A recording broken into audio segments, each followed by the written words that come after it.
Assalamualaikum warahmatullahi wabarakatuh. Waalaikumsalam warahmatullahi wabarakatuh. Selamat sore Dr. Dewi, selamat datang di Dapur Sehat kami sepanjang masa. Pada episode ini kita akan membahas tentang DBD, demam berdarah. Baik dok, untuk memisahkan waktu kita masuk aja ke pertanyaan pertama dok.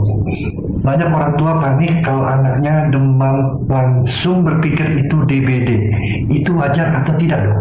Demam berdarah yaitu suatu penyakit infeksi karena virus dengue, itu sering terjadi pada anak-anak, di mana gejala awalnya adalah demam. Karena itu biasanya orang tua itu pasti dia akan mengira-ngira kalau anaknya tadi demam tinggi. Memang betul bisa terjadi tanda-tanda demam berdarah itu diawali tadi dengan demam yang tinggi, sehingga wajar bagi orang tua kalau dia akan bertanya apakah penyakitnya karena demam berdarah. Nah, karena itu harus dibawa ke tempat pelayanan kesehatan. Nanti oleh dokter atau tim medis akan diperiksa. Setelah itu bila panasnya sudah lebih dari 3 hari, itu akan diminta untuk pemeriksaan laboratorium. Nah, dari situ nanti baru bisa diketahui apakah ini betul DBD atau bukan. Itu mungkin secara awal. Dan kepada ibu-ibu yang memang merasa cemas atau takut atau dengan anaknya DBD, pergilah berobat ke fasilitas kesehatan. Untuk DBD itu disebabkan oleh apa dok?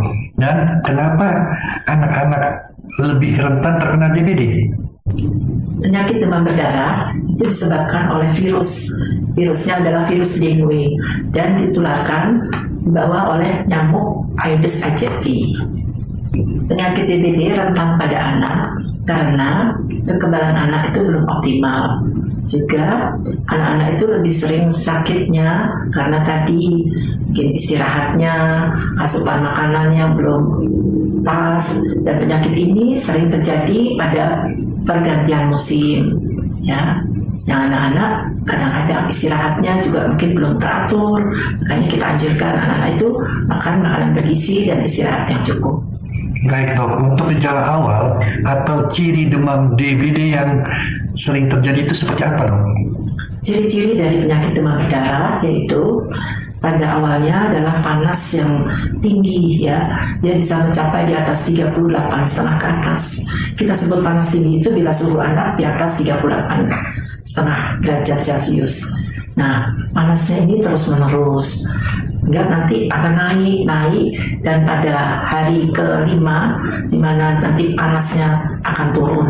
Tapi kita harus hati-hati, malah ketika panasnya akan turun, disitulah sering terjadi shock, sehingga ada anak-anak yang sakit demam, kalau sudah 3 hari segeralah ke tempat pelayanan kesehatan. Baik, untuk kesalahan saat anak demam yang terkena DBD itu seperti apa ya dok? Jadi ketika demam tinggi, anaknya mungkin tidak istirahat, kemudian diberikan obat panasnya, juga belum tentu. Bisa juga karena tadi anak tidak mau makan teratur karena ada panas, tapi tidak segera dibawa ke rumah sakit, sehingga pas dibawa ke rumah sakit anak itu datang dengan keadaan yang sudah apatis atau juga ada perdarahan. Nah, inilah yang kita sebagai orang tua itu wajib untuk melihat kondisi anak, terutama pada anak yang sakit lebih dari 1 hari, apalagi kalau sampai 3 hari. Kita harus waspada dari makan dan minumnya, dan juga segera ke rumah sakit. Baik dok, untuk anak yang terkena DBD itu harus makan dan minum seperti apa dok? Jadi, karena penyakit DBD itu patofisiologi atau perjalanan penyakitnya terjadi perubahan permeabilitas kapiler darah, sehingga cairan darah yang ada di pembuluh darah dia akan keluar ke jaringan interstisial. Nah, pada saat ini di mana terjadinya itu yang paling besar adalah di hari ke-5 ketika panas turun. Itu kondisi anak nanti dengan panas yang turun tiba-tiba bisa terjadi shock, jadi kaki dan tangan dingin. Nah, ini tidak bisa diobati lagi di rumah. Jadi anak harus diberikan infus cairan untuk mengganti atau mengisi dari pembuluh darah tadi. Jadi segera ke rumah sakit dan tidak bisa diobati kalau di rumah saja, kecuali pada kejadian awal DBD atau DBD yang stadium 1 di mana masih ringan, dan ini diketahuinya itu melalui laboratorium selain juga dari pemeriksaan fisik dari anak tersebut. Baik dok, untuk soal trombosit ini meluruskan mitos aja nih dok. Benar atau tidak dok, trombosit rendah jadi anak harus ditransfusi? Dalam perjalanannya tadi, trombosit itu akan terus rendah dan tidak semua trombosit itu harus ditransfusi. Itu ada kriteria tertentu. Kenapa tidak perlu ditransfusi? Karena nanti pada masa di mana virusnya sudah mati, racun virusnya itu sudah berkurang, darah yang dari luar pembuluh itu yang tadinya dari jaringan itu akan masuk kembali sehingga trombositnya akan meningkat lagi. Jadi tidak ada kehilangan trombosit yang karena perdarahan yang tampak. Sedangkan bila terjadi perdarahan yang tampak, misalkan dari hidung atau dari muntah darah dan yang lainnya, nah itu bila kadar trombositnya yang sangat rendah itu wajib ditransfusi begitu. Baik dok, dari beberapa penjelasan di atas, kira-kira untuk langkah sederhana di rumah seperti apa dok untuk mencegah DBD?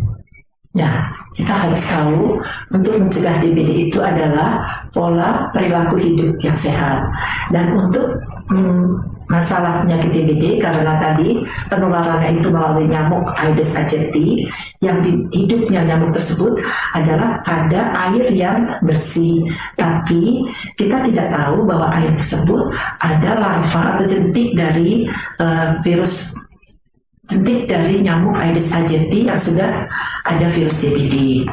Jadi kita harus aktif untuk memusnahkan tempat-tempat yang biasa dihuni atau ditempati oleh hidupnya nyamuk Aedes aegypti dan juga jentik-jentiknya. Di mana tempatnya? Yaitu di bak air yang bersih tapi lama tidak dikuras, di tempat-tempat bunga yang airnya tidak cepat diganti, atau di dispenser di bawahnya itu, di sampingnya itu, kemudian di got-got atau saluran air bersih di mana di pinggirnya ada jentik-jentik dari nyamuk Aedes aegypti. Dan ini kegiatannya harus rutin, mengingat hidupnya atau larva atau jentik tadi akan menetas menjadi tadi ya nyamuk dan bisa menggigit ke orang lain sehingga orang lain itu tertular. Sehingga waktunya kita bagusnya adalah setiap minggu kita harus melakukan pembasmian sarang nyamuk atau disebut TSN. TSN-nya TSN mandiri, maksudnya yaitu kita sekeluarga, anggota keluarga itu mengecek tempat-tempat yang bisa dihidupi oleh nyamuk Aedes aegypti itu. Baik dok, untuk closing episode DBD ini atau demam berdarah, tolong satu pesan penting dok soal DBD. Penyakit DBD disebabkan oleh virus demam berdarah yang disebut yaitu virus dengue. Kita sebagai orang tua harus waspada kepada anak-anak yang telah menderita sakit demam lebih dari 3 hari dan diawali oleh panas tinggi terus-menerus, dan ketika dia turun itu kita harus waspada, segera ke rumah sakit. Sekian. Baik dokter, terima kasih atas waktu dan kesempatannya bisa hadir di Dapur Sehat sepanjang masa. Terima kasih.